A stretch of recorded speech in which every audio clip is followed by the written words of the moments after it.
히브리서 11장 32절부터 40절까지의 말씀입니다. 32절부터 40절까지의 말씀 교독합니다.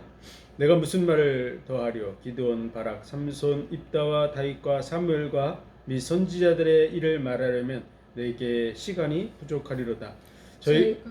저희가 믿음으로 나라들을 이기기도 하며 의를 행하기도 하며 약속을 받기도 하며 사자들의 입을 막기도 하며 불의 세력을 멸하기도 하며 칼날을 피하기도 하며 연약한 가운데 강하게 되기도 하며 전쟁에 용맹되어 이방 사람들의 진을 물리치기도 하며 여자들은 자기의 죽은 자를 부활로 받기도 하며 또 어떤 이들은 더 좋은 부활을 얻고자 하여 악행을 받되 구차히 면하지 아니하였으며 또 어떤 이들은 희롱과 채찍질뿐 아니라 결박과 옥에 갇히는 시험도 받았으며 돌로 치는 것과 토비로 캐는 것과 시험과 칼에 죽는 것을 당하고 양과 염소의 가죽을 입고 유리하여 궁핍과 환난과 학대를 받았으니 이런 사람은 세상이 감당치 못하도다. 저희가 광야와 산중과 아멸과 토굴에 유리하였느니라. 이 사람들이 다 믿음으로 말미암아 증거를 받았으나 약속을 받지 못하였으니 함께 읽습니다. 이는 하나님이 우리를 위하여 더 좋은 것을 예비하셨은즉 우리가 아니면 저희로 온전함을 이루지 못하게 하려 하심이니라. 아멘. 기도하겠습니다. 하나님, 은혜와 사랑과 복 주신 감사합니다. 이 땅의 삶이 창세전에 하늘에 속한 모든 신령한 복으로 복준 삶임을 감사합니다. 사랑 안에서 거룩하고 흠이 없는 하나님의 아들들이 되게 하시려고 예수 그리스도 이 땅에 오셔서 십자가의 죽으심으로 그 놀라운 은혜 가운데 우리를 하나님의 자녀로 부르시고 그 은혜와 영광을 찬송하는 삶을 살아가게 하신 감사합니다. 생명을 내어주시기까지 우리를 사랑하신 주님, 우리의 마음도 우리의 생명을 다해서 사랑케 하여 주옵소서. 많은 영혼들이 이 복음을 듣지 못해서 영원한 멸망의 길로 가고 있습니다. 이 기쁜 소식을 온 세상 끝까지 증거해 나가는 우리의 삶이 되게 하여 주옵소서. 오늘도 예배하는 시간, 주님이 말씀하시려고 하는 것이 우리의 심령 속에 임하는 시간 되게 도와주시고 우리의 마음과 주의 마음이 하나 되어지는 복된 시간 되게 하옵소서. 모든 영광을 주님 받으시기 원하며 예수 그리스도 이름으로 감사하며 기도하옵나이다. 아멘. 아멘. 히브리서 11장은 믿음의 장이라고 얘기하죠. 그 이유는 히브리서 10장에서 오직 나의 의인은 믿음으로 말미암아 살리라 는 10장 38절의 말씀을 이제 설명해 주고 있는 내용입니다. 그래서 우리 앞에 많은 사람들도 믿음의 사람들이었다 라고 하는 얘기를 전체적으로 하고 있는 것이죠. 그래서 그럼 이건 어떤 내용을 말하는 것이죠? 유대교의 모습과 예수 그리스도를 믿는 이 기독교의 모습에 대해서 이렇게 비교해 주는 것이죠. 그렇죠? 유대교의 모습은 어떻죠? 유대교의 모습은 하나님이 주신 그 계명, 천사를 통해서 시내산에서 준 그 계명을 모세가 받아서 아론을 통해서 제사를 지내게 하고 하나님께 번제를 드리고 했던 이런 부분들에 대해서 또 율법적인 그런 삶에 대해서 보여주고 있는데 이 구약의 모습들, 율법의 그런 모습은 우리에게 의를 행하도록 하는 부분이에요. 그래서 우리가 의를 행함으로써 살게 되는 그러한 법이지만 율법으로는 우리는 온전해질 수가 없습니다. 온전히 의를 행할 수가 없어요. 구약의 이런 모습들을 통해서 결국은 보여주는 모습이 뭐냐면 율법을 행하려고 많이 노력했던 사람들이 다 실패하는 것이죠. 그 이유는 첫 번째 보이지 않는 영적 존재 사단이 끊임없이 인간을 속이고 무너뜨리고 있는 거죠. 인류의 조상인 아담을 속이고 무너뜨렸듯이 이 시대에도 마찬가지로 그런 역사를 이루고 있는 것이죠. 그래서 인간의 힘으로는 마귀를 넘어설 수가 없어요. 더더구나 두 번째, 우리 인간은 다 연약함을 가지고 있어요. 그래서 아무리 완벽하려고 노력해도 완벽해질 수가 없어요. 많은 문제들을 실제로 가지고 있어요. 더더구나 마음과 심령을 감찰하신다고 히브리서 4장 12절의 말씀처럼 그 속에 있는 것까지 다 들춰봤을 때 우리는 하나님 앞에 의롭다고 설 수 있는 존재가 아무도 없습니다. 그래서 율법을 행함으로써 어떤 의롭게 되려고 했던 그런 부분들로서는 행할 수가 없는 것이죠. 그래서 로마서 3장 23절에 보면 모든 사람이 죄를 범하였음에 하나님의 영광에 이르지 못하더니, 하나님이 원하는 그 수준에 아무도 이르지 못하는 거야. 그리스도 예수 안에 있는 대속으로 말미암아 값없이 의롭다 하심을 얻은 자 되었느니라. 우리는 죄인인데 예수 그리스도의 대신 죽으심을 인해서 우리가 의를 얻게 된 줄로 믿습니다. 그 의는 어떻게 얻죠? 믿음의 법으로니라. 믿음의 법으로니라. 그래서 히브리서 10장 38절에 오직 나의 의는 믿음으로 말미암아 살리라. 그래서 이 히브리서 전체가 지금 얘기해 주는 것은 예수 그리스도와 유대교를 비교해 주고 있지만 천사보다 월등히 나으신 분, 바람과 불꽃 정도의 그 천사들이었다면 예수님은 만물의 창조주시고 영원히 변하지 않는 그런 권세를 가지신 분이다.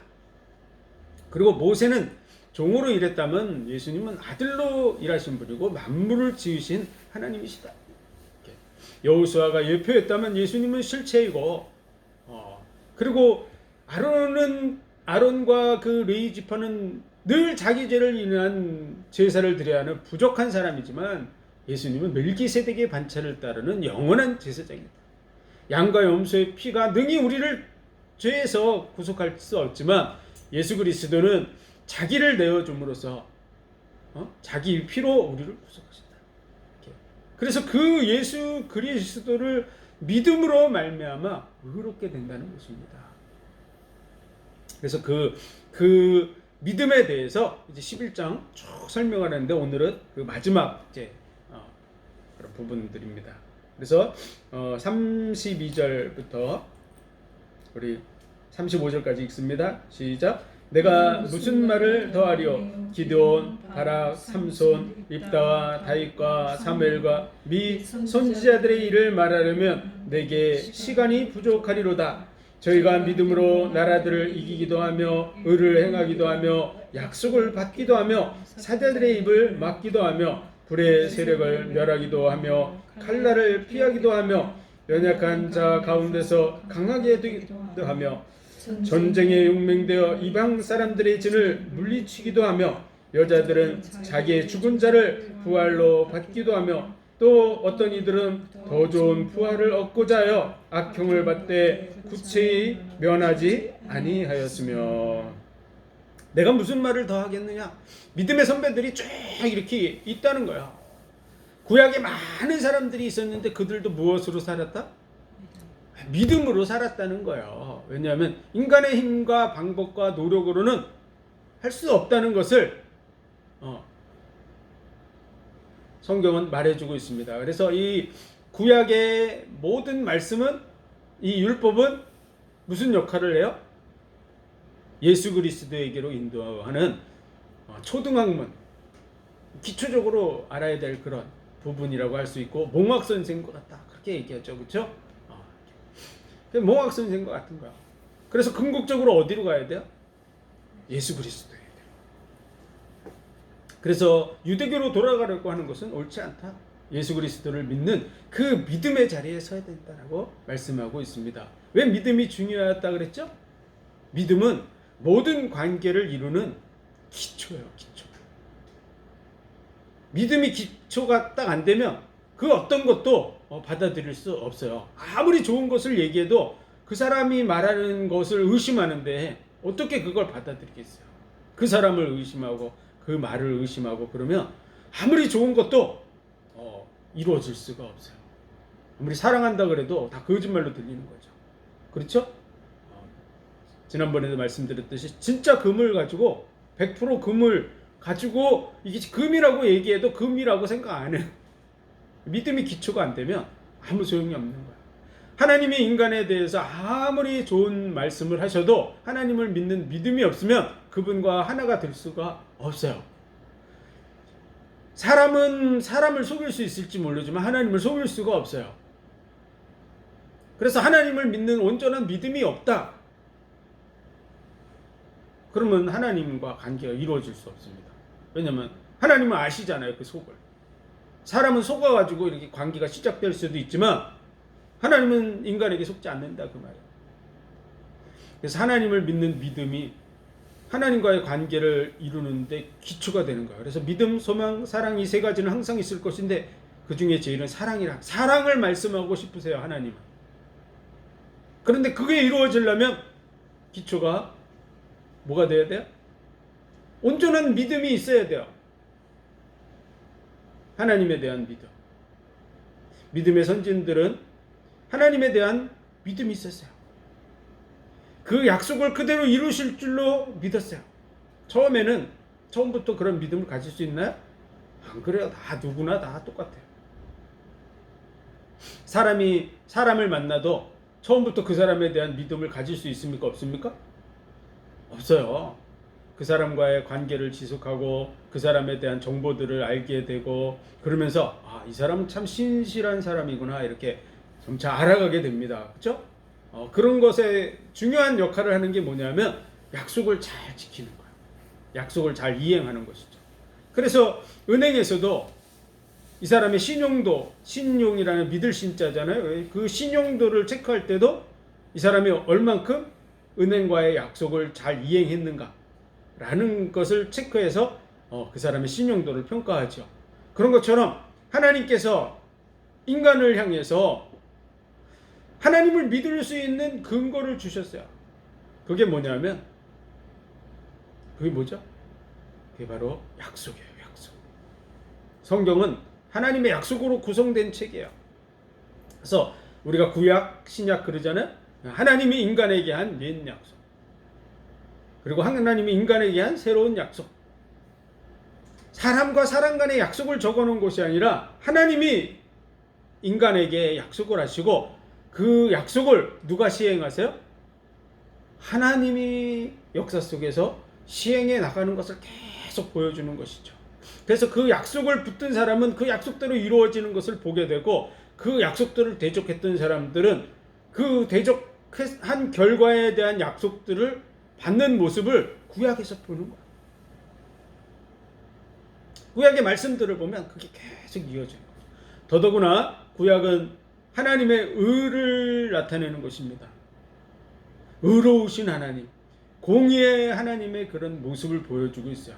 그래서 율법을 가지고서 말씀하시는 거죠. 그래서 눈에는 눈, 아주 굉장히 공평한 거야. 그 사람의 재산이 많고 또 권세가 있고 뭐 나름대로 뭔가 갖춘 것이 있다고 할지라도 하나님이 보는 입장에서는 두 인간은 어떻습니까? 하나님이 보는 입장에서 두 인간은 똑같아요. 똑같아요. 그래서 인격적으로도 똑같잖아요. 그렇죠? 인간이 나눠서 그 사람은 뭐 위대한 사람이다 뭐 이렇게 평가하고 있고 돈 많은 부자니까 뭐 이렇게 권세가 있으니까 이렇게 혜택을 주려고 그러고 있지만 인격적으로 보면 어떻습니까? 한 인간으로서 똑같은 거야. 더더구나 그를 창조하신 하나님 앞에 두 인간은 똑같은 줄로 믿습니다. 하나님 앞에 누가 더 낫겠어요. 그렇죠? 그리고 이 사람이 돈도 있고 지혜도 있고 권세도 있고 명예도 있고 뭔가 이런 걸 가지고 있다고 할지라도 그 모든 것조차도 인간이 취할 수 있는 것처럼 보이지만 사실 하나님이 주시는 거야. 부잣집에서 태어나는 것도 마음대로 태어날 수 있습니까? 없습니까? 없잖아요. 그렇죠? 하나님이 그 집에 보내야 그 집에 태어나는 거야. 그렇죠? 그리고 그가 지혜로워지는 것도 자기 마음대로 지혜로워집니까? 하나님이 그런 머리를 줘야 지혜로워지는 거예요. 아무리 천재 부모 아래서 태어나도 천재로 태어나라는 법이 없어요. 그렇죠? 하나님께서 그런 은혜를 안 주면 바보로도 태어나는 거야. 천재 집안에서 바보로 태어나는 거야. 그렇죠? 네. 그리고 그런 지혜가 없으면 돈을 벌 수 있습니까? 없습니까? 손발이 온전한 상태로 태어나는 것도 하나님 은혜인 줄로 믿습니다. 그렇죠? 어떤 분은 해표지증으로 태어나서 팔다리가 다 제대로 갖춰지지 않고 태어나는 사람들도 대중에 많이 있잖아요. 그렇죠? 손발을 가지고 태어나고 지혜를 가지고 태어나고 말할 수 있는 혀가 있고 목청이 있어야 이 말을 하잖아요. 그렇죠? 그런 부분이 있고 눈이 온전해서 볼 수 있는 그런 부분이 있어야 되고, 네. 나에게 있는 모든 것이 깊이 따지고 들어가면 내가 스스로 취한 게 하나도 없어요. 다 하나님이 주신 것들입니다. 그러므로 우리가 어떻게 다른 사람과 비교하면서 내가 너보다 월등히 나은데 무슨 소리 하는 거야 이렇게 할 수 없다 그 말이야. 더더구나 하나님 앞에서 어떻게 그렇게 말하겠습니까? 그분이 다 주신 것인데. 그래서 우리는 하나님 앞에서 동등한 거야. 그러니까 하나님의 말씀에 눈에는 눈, 그 이에는 이, 그게 맞는 거야. 하나님의 법 속에서. 왜냐면 동등하다 그 말이야. 동등해. 눈을 하나 뺐으면 눈을 하나 뺄 각오를 하는 것이 맞는 거야. 그게 공의의 하나님의 법이야. 그래서 그 공평하시고 의로우신 그 하나님 앞에 우리 인간은 어떠냐? 그러면 우리 인간은 100%다 죄인입니다. 의인은 하나도 없나니 다 치우쳐 죄인이라고 분명하게 성경하게 또 말씀하고 있어요. 그리고 우리가 의를 행한다고 할지라도 그 의는 뭐와 같다고요? 더러운 옷과 같다. 우리가 볼 때 깨끗해 보일지 모르지만 아주 더러워진 그런 옷을, 누더기 옷을 입고 있는 것과 같은 그런 수준이죠. 우리의 삶을 되돌아보면 그렇습니까? 안 그렇습니까? 우리의 삶 엉망진창이죠. 그렇죠? 그래서 하나님이 볼 때도 그렇지만 더더구나 누가 볼 때 그렇다고요? 마귀가 이렇게 볼 때는 우리는 엉망진창인 거야. 그는 대적하는 자이기 때문에 우리가 더 엉망진창으로 보이는 거야. 하나님은 우리를 위하시는 분이기 때문에 좋게 보시는 분이시고, 어쨌든 이러한 구약의 그 율법의 말씀, 의의 말씀 앞에 설 때 모든 인간은 다 죄인이기 때문에 하나님의 법대로 하면 어떻게 돼야 됩니까? 죄인은 죄의 값은 사망.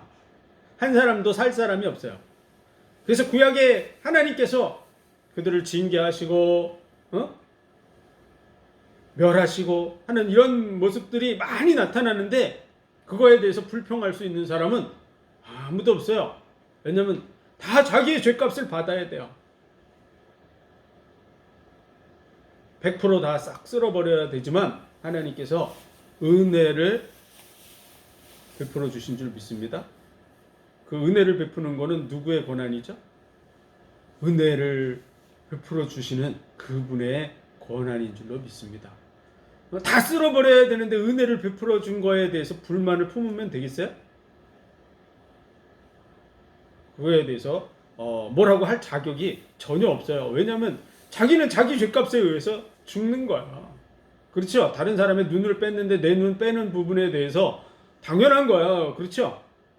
그건 내가 받아야 될 응당한 벌인 거야. 왜냐하면 상대방의 눈을 내가 뺐으니까 당연히 받아야 될 벌인 거야. 그래서 내 눈 빼는 거에 대해서 내가 불평하면 안 돼요. 불평하려면 그 사람의 눈을 건드리면 안 되는 거야. 근데 은혜를 베풀어 주는 거야. 근데 그 은혜를 하나님은 어떻게 베풀었죠? 일방적으로 죄 없다 그래 뭐 이런 식으로 하시지 않으셨어요. 자기가 그 죄값을 대신 짊어지는 그 길을 선택하셨어요. 그런 분 앞에서 더더구나 어떻게 그분을 대적할 수 있겠어요? 노아와 아브라함과 이런 믿음의 선진들에 대해서 하나님께서 그들을 긍휼히 여기시고 은혜를 베풀어 주셨습니다. 그래서 멸망 가운데서 구원하셨어요. 맞죠? 그런데 그 구원은 단순하게 겉으로 볼 때 하나님께서 그냥 살려주신 것처럼 보이지만 장차 메시아로 오셔서 십자가의 죽으심으로 이루어질 그 구속을 보여주는 거예요. 그래서 자기 생명으로 대속하는 그런 은혜를 베풀어주고 있는 줄 믿습니다. 구약의 모든 모습은 사실은 그 예수 그리스도의 대속의 은혜가 아니면 이루어집니까? 안 이루어집니까? 안 이루어져요. 그것을 바라보고 있는 믿음의 사람들에게 그들에게 그 믿음을 주시고 은혜를 베풀어 주신 것. 믿음도 하나님의 은혜인 줄 믿으시기 바랍니다. 나에게 어떤 믿음이 있습니까? 내 속에 그리스도에 대한 그분이 정말 메시아라고 하는 구원자라고 하는 그 믿음이 나에게 분명하게 있습니까? 그게 은혜인 줄 믿으시기 바랍니다. 예수 그리스도가 하나님이 약속한 메시아다라는 그 부분에 대해서 흔들림 없는 그런 믿음이 내 속에 있다면 그게 은혜예요.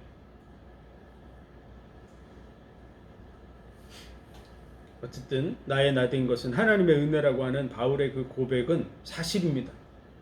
그냥 겸손하게 얘기하는 게 전혀 아니에요. 정확한 사실을 얘기하고 있는 것입니다. 그래서 이러한 믿음의 사람들이 살아왔듯이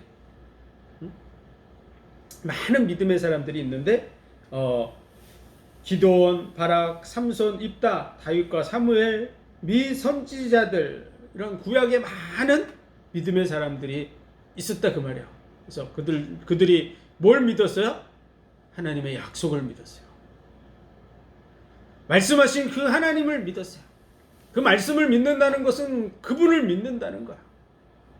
그 약속을 믿고 나가는데 어떻게 나가냐? 저희가 믿음으로 나라들을 이기기도 하고 의를 행하기도 하고 약속을 받기도 하고 사자들의 입을 막기도 하며 불의 세력을 멸하기도 하며 칼날을 피하기도 하며 연약한 가운데서 강하게 되기도 하며 전쟁에 용맹되어 이방 사람들의 진을 물리치기도 하며 여자들은 자기의 죽은 자를 부활로 받기도 하며 또 어떤 이들은 더 좋은 부활을 얻고자 하여 악형을 받되 구차히 면하지 아니하였으며.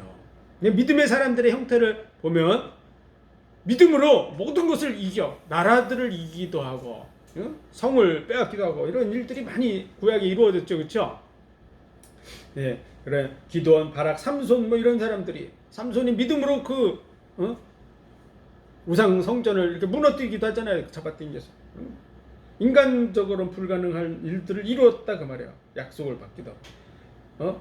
불의 세력을 다니엘 같은 경우는 다니엘의 세 친구 불 속에 들어가서도 살아남고 그렇죠?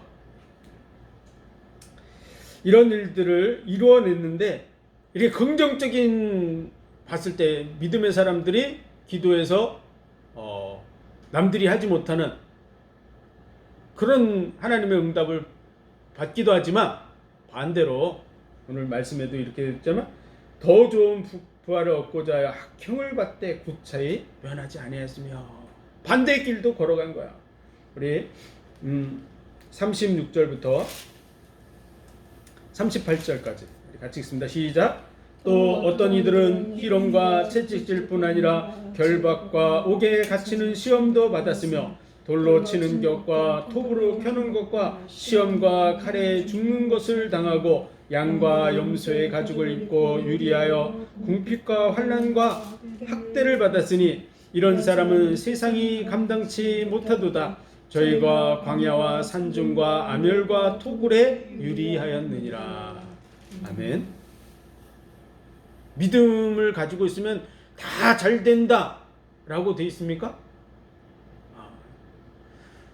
하나님을 믿음으로 말미암아 그 약속대로 여리고 성을 무너뜨리기도 하고 가나안 땅을 정복하기도 하고 대적들을 물리치기도 하고 죽음에서 벗어나기도 하고 부활 그 사렙다 과부처럼 자식이 살아나는 그러한 기적을 보기도 하지만 그러나 어떤 사람들은 이렇게 되기도 하는 거죠. 희롱과 채찍질뿐 아니라 결박과 옥에 갇히는 시험도 받고 그 정도가 아니에요. 돌로 치는 거, 톱으로 켜는 거, 시험과 칼에 죽는 것을 당했다.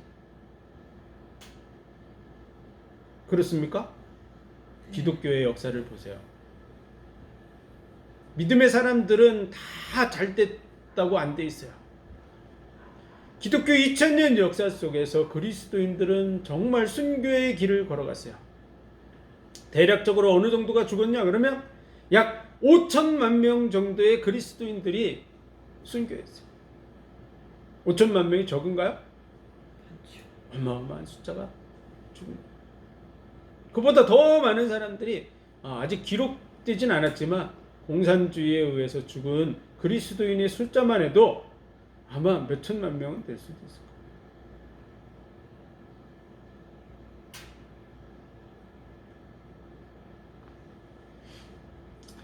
예수 그리스도께서 십자가 지고 부활하신 이후에 제자들 자살한 가룟 유다를 빼고 바울이 그 자리에 서서 마띠아도 순교했다 그러는데 어쨌든 그 제자들이 다 순교의 길을 걸어갔어요. 그리고 그의 제자들도 다 순교의 길을 걸어갔어요. 이 히브리서도 그런 배경 속에 있어요. 그래서 그 10장 32절부터 34절까지 우리 한번 읽겠습니다. 시작. 전날에 너희가 빛을 받은 후에 고난의 큰 싸움에 참은 것을 생각하라. 혹 비방과 환난으로서 사람에게 구경거리가 되고 혹 이런 형편에 있는 자들로 사귀는 자 되었으니 너희가 갇힌 자를 동정하고 너희 산업을 빼앗기는 것도 기쁘게 당한 것은 더 낫고 영구한 산업이 있는 줄 알미라. 이 히브리서의 말씀이 기록될 당시에 이미 많은 사람들이 환난에 넘겨져서 고난을 당하고 있고 그 고난 당하는 자들과 너희가 함께한 자들이다라고 하는 이런 말씀이 기록돼 있단 말이죠. 그래서 이미 고난이 시작되고 큰 어려움 속에 들어가 있어요.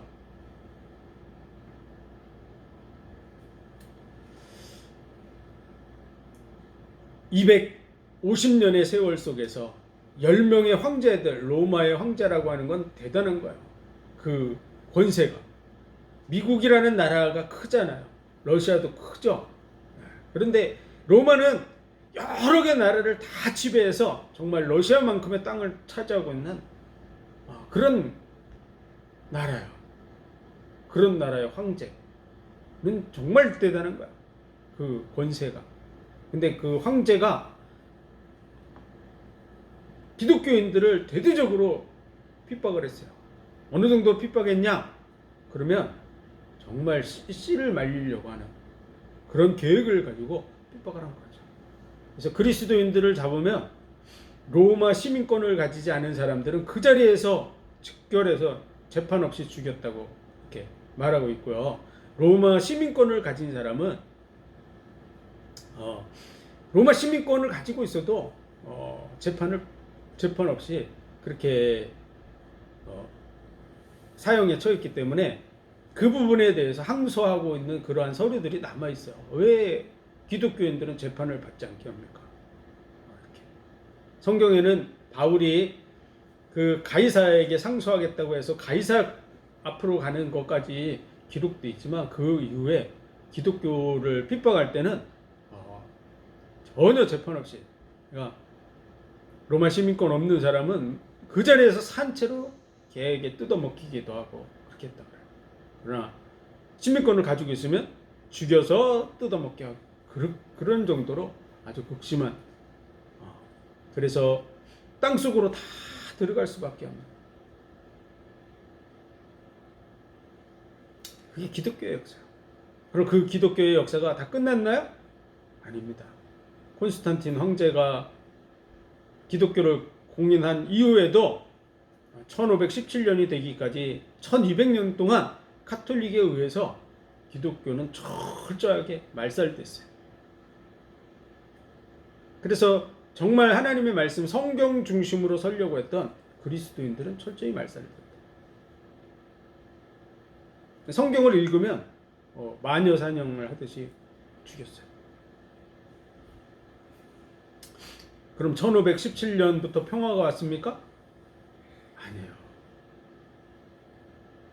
지난번에도 말씀드렸지만 영국에서 성공에 의해서 청교도들이 핍박을 받다가 배를 타고 메이플라워를 타고 미국으로 건너가서 신앙의 자유를 위해서 건너가서 그곳에서 또 많이 사륙당하고 그런 속에서 미국에서 신앙의 자유가 이루어진 거예요. 우리나라도 언제 신앙의 자유가 이루어졌어요? 6.25가 끝날 때까지. 조선시대 때 그리스도인들은 거의 다 순교한다고 할 정도로 그렇게 잡아 죽였어요. 일제시대 때 또 핍박이 대대적으로 이루어졌어요. 6.25 때 또 핍박이 이루어져서 공산당들에 의해서 기독교인들은 말살되기 시작했어요. 그러나 6.25 끝나고 이제 겨우 70년 기독교의 평화 시기가 잠시 주어져 있는 거야. 제 100년도 안 되는 세월을 기독교의 평화의 시기를 맞이하고 있는 거야. 마지막 때 평안하다 안전하다 할 이때가 정말 우리가 깨어야 될 시기인 줄 믿습니다. 주님 오실 때가 가깝다는 거야. 언제 오실지는 알 수 없지만 그러나 여러 가지 징조들을 봤을 때 가까운 이런 때에 있습니다. 너무 평화로운 시기가 좀 길어지다 보니까 잘 되는 것만 이렇게 얘기하려고 그러는데 오늘 말씀해 보니까 잘 되는 것도 있었지만 안 되는 것도 어마어마하게 많은 거야. 그렇죠? 2000년이라는 그 긴 세월 동안 기독교는 정말 어렵고 비참한 생활 속으로 들어갔습니다. 여기 기록된 말씀은 구약의 사람들만 받은 게 아니에요. 희롱과 채찍질과 결박과 옥에 갇히는 시험도 받았으며 돌로 치는 것과 톱으로 켜는 것과 시험과 칼에 죽는 것을 당하고 양과 염소의 가죽을 입고 유리하며 궁핍과 환난과 학대를 받았다고 하는 이게 그리스도인들이 겪었던 일들이야. 구약의 사람들 이사야 같은 경우는 톱으로 켜서 죽임을 당했다 그래요. 근데 예수님의 12제자 중에 한 사람도 톱으로 켜서 죽었다 그러죠.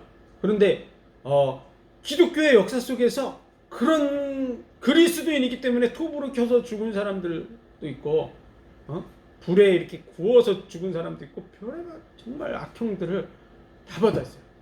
천주교가 많은 그런 고문의 기술들을 개발했는데 그 기독교인들 처참하게 죽이는 그런 도구로 사용했어요. 그러다 보니까 그들이 광야와 산중과 아멸과 토굴에 유리하였느니라. 세상 가운데 나갈 수가 없으니까 이 세상에 나가면 옷이 있습니까 없습니까? 옷이 있잖아요. 돈만 주면 살 수가 있잖아요. 응? 옛날에는 또 물물 교환도 됐으니까 옷을 이렇게 양 한 마리 주고 바꿀 수도 있었겠죠. 근데 왜 여기 말씀처럼 양과 염소의 가죽을 입고 유리하여 궁핍과 환난과 학대를 받습니까? 도망가는. 제대로 된 정상적인 인간다운 삶을 살아갈 수 없었던 거야.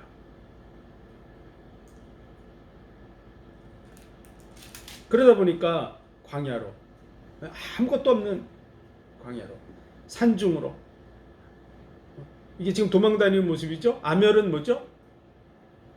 바위 암자에다가 구멍혈자죠. 그렇죠? 바위 구멍. 바위 틈 사이로 들어가서 바람을 피할 수 있는 곳이었다면 그 차가운 바위 틈 사이로 들어가서 추위를 피하고 이랬다는 얘기죠. 토굴에 유리하며 토굴은 뭐죠? 흙으로 이렇게 굴을 파서 그 속에서 뭐 때문에 그랬습니까? 예수 믿는 것 때문에. 믿음 때문에. 어떤 믿음입니까? 영원한 나라에 대한 믿음. 예수 그리스도께서 내게 속한 나라는 이 세상에 속한 것이 아니라고.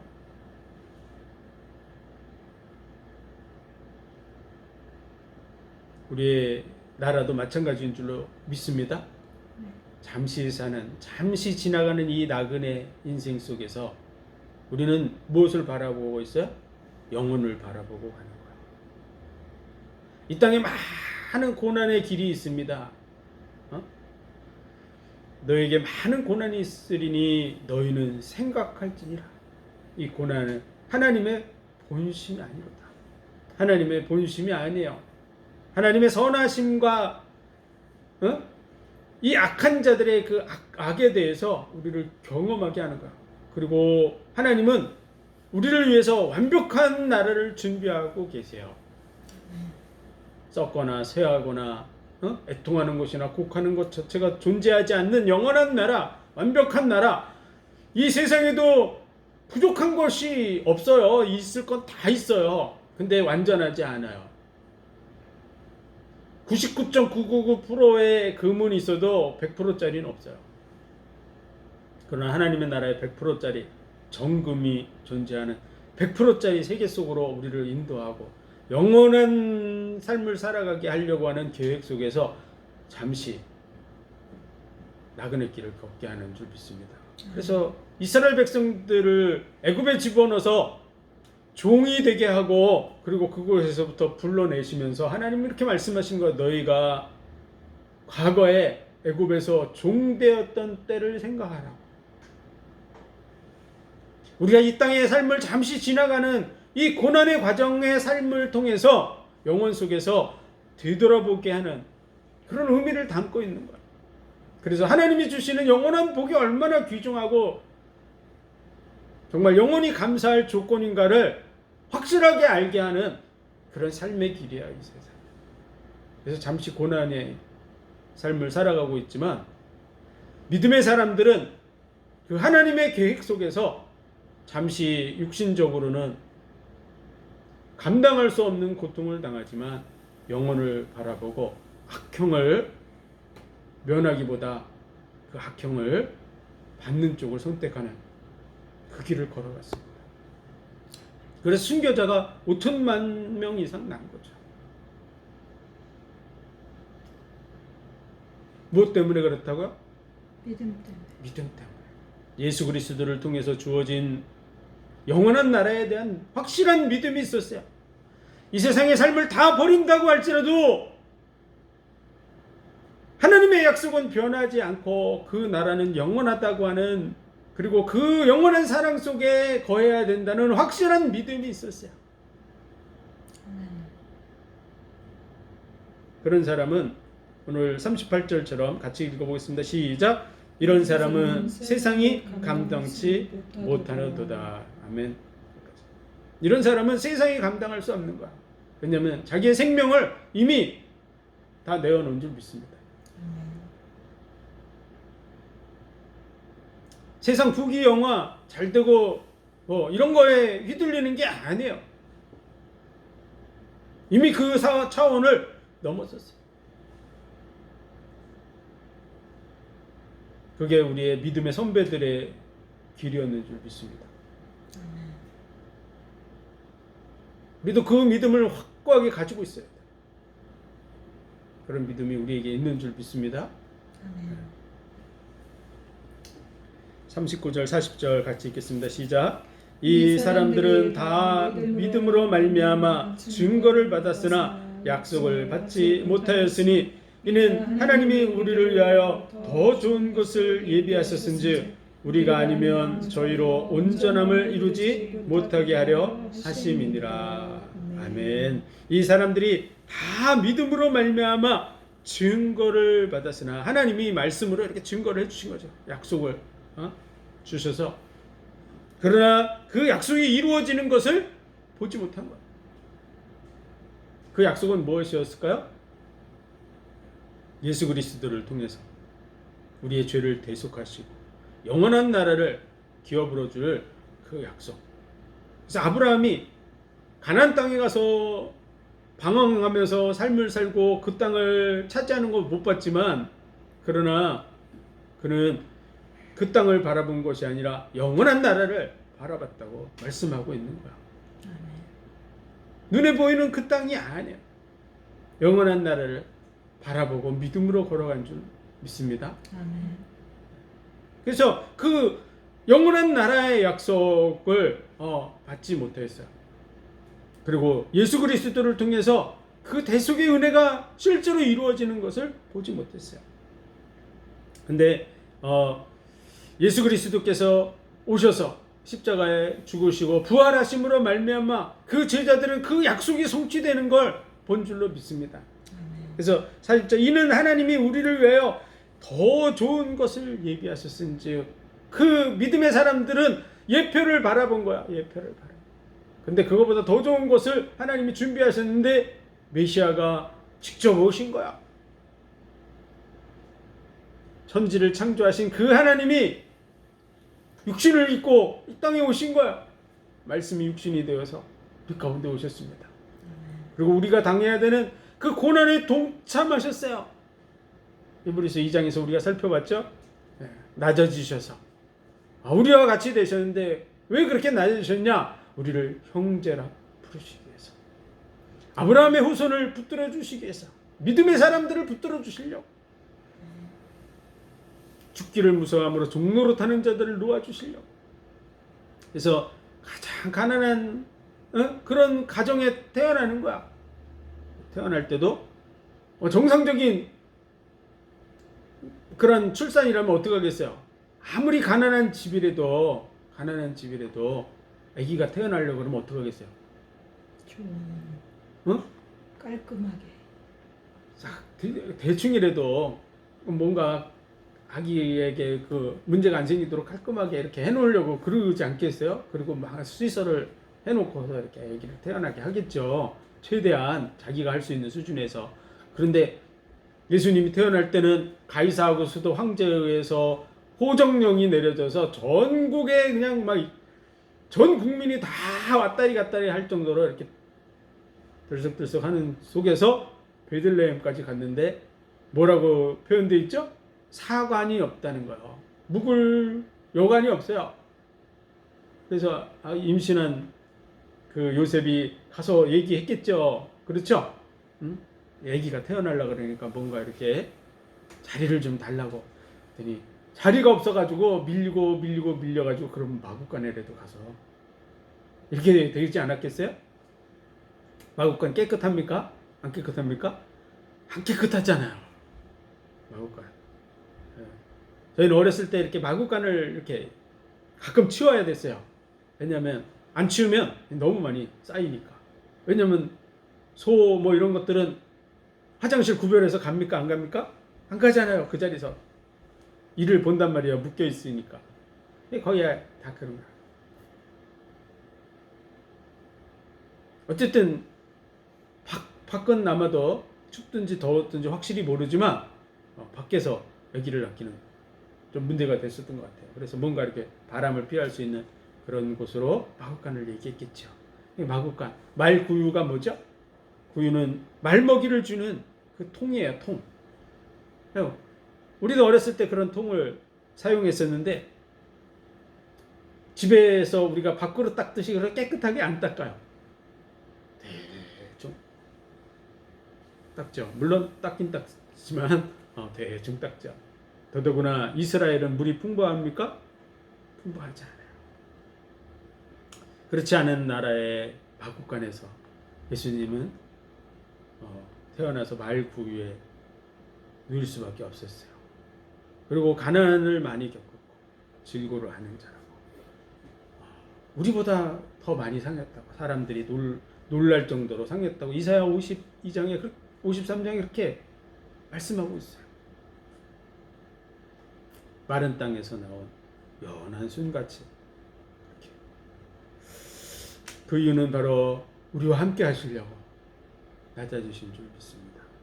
천지를 창조하신 그 하나님이 낮아지셔서 우리와 함께 하시려고 오셨어요. 그리고 우리를 위해서 악형을 받으신 거예요. 정말 이런 목이 베어서 죽는다 그러면 순간적으로 죽잖아요. 턱 잘리면은 1, 2, 3, 4분 안에 죽겠죠. 숨이 끊어지겠죠. 근데 십자가형은 길게는 12시간.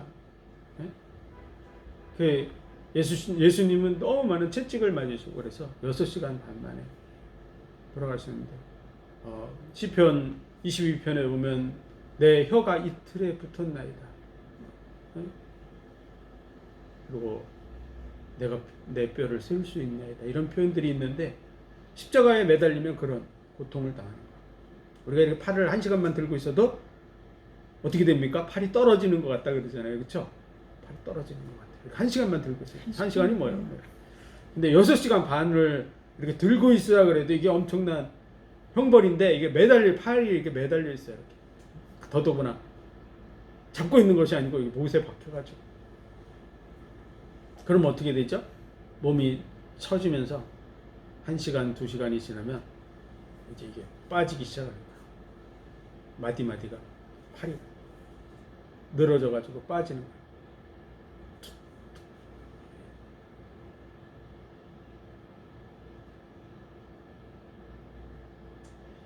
뼈가 빠지는 고통이 고통스럽습니까? 안 고통스럽습니까?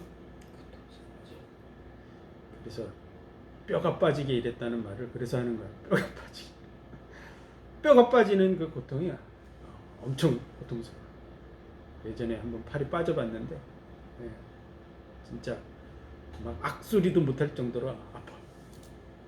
정신이 하나도 없어.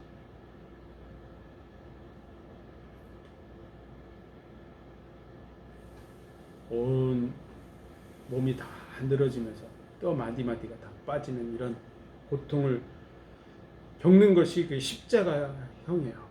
그리고 그 햇빛에 말라 들어가는 거야. 왜 그렇게 악형을 받으셨을까요? 그 어떤 죄도 다 품고 용서하신다고 하는 그런 의미로 그렇게까지 극형을 받으시는 거예요. 우리의 모든 죄를 다 짊어 주시는. 이 사람은 더 큰 죄인이잖아요. 뭐 이럴 사람이 없게 그런 악형을 받으신 거예요.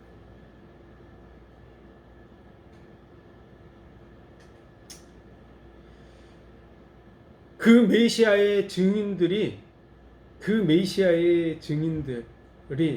바로 우리들이다 그 말이에요.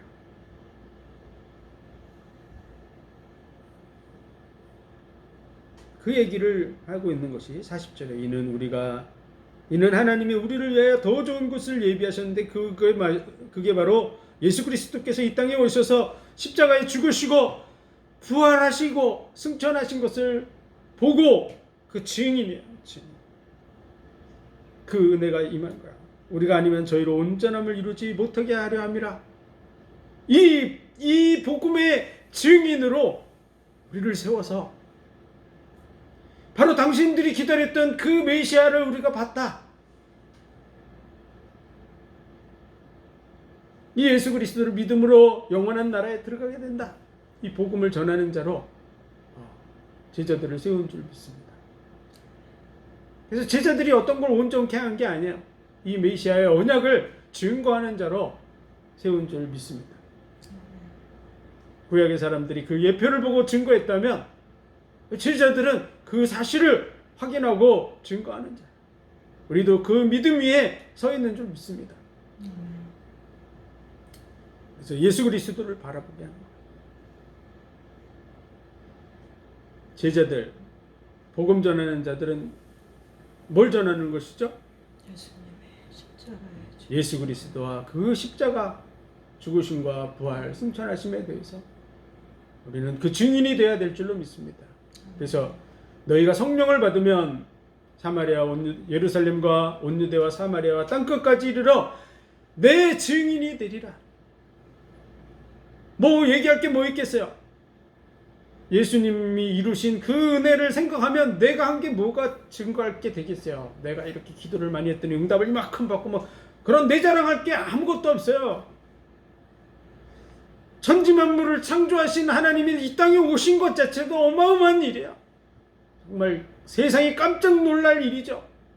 그런데 그분이 내 대신 십자가에 못 박혀 죽으셨다고 하는 이 사실은 온 세상에 돌아다니면서 할 수 있는 말이 그거밖에 없는 거야. 정말 그 은혜의 크기를 생각하면 내게 할 게 없어요. 내가 지난주에 뭐 기도했더니 이런 응답을 받았고 뭐 그런 얘기 할 필요가 없어요. 내가 어떻게 의롭게 살았다고 이런 얘기도 할 얘기가 못 돼요. 하나님이 이루신 그 일과 비교하면 이거 얘기할 거리가 아니에요. 그래서 정말 성령을 받으면 뭐 한다고요? 예수 증인 되는 줄 믿으시기 바랍니다. 진짜 성령이 충만하면 할 얘기가 딱 한 가지밖에 없어요. 예수 얘기밖에. 안 그렇습니까? 하나님 앞에서 뭘 자랑할 게 있겠어요?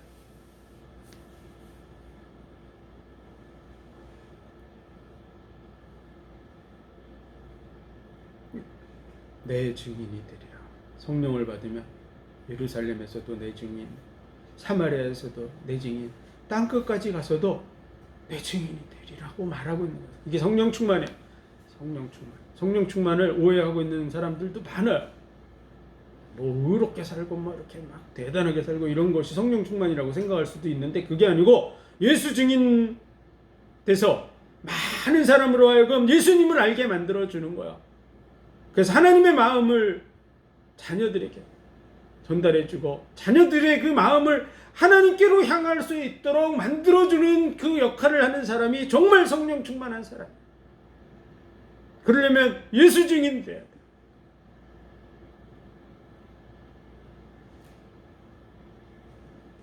이 복음을 받을 때 온전해지는 줄 믿습니다. 우리가 복음의 증인이다. 이 은혜와 복을 영원히 누리시기를 주의 이름으로 축원드립니다. 기도하겠습니다. 하나님 은혜와 사랑 복 주신 감사합니다. 하나님께서 우리를 위해서 주신 그 은혜와 사랑을 생각할 때 우리는 아무것도 할 말이 없습니다. 오직 예수 증인 되게 하여 주옵소서. 이 땅에 낮아지셔서 오시고 십자가를 지고 죽으심으로 우리의 모든 죄와 허물을 담당해 주심 감사합니다. 이 복음을 듣지 못해서 많은 영혼들이 지금도 멸망길로 가고 있습니다. 주의 마음을 품고 이 복음을 담대하게 증거해 나가는 우리의 삶이 되게 하여 주옵소서. 모든 영광을 주님 받으시기 원하며 예수 그리스도 이름으로 감사하며 기도하옵나이다.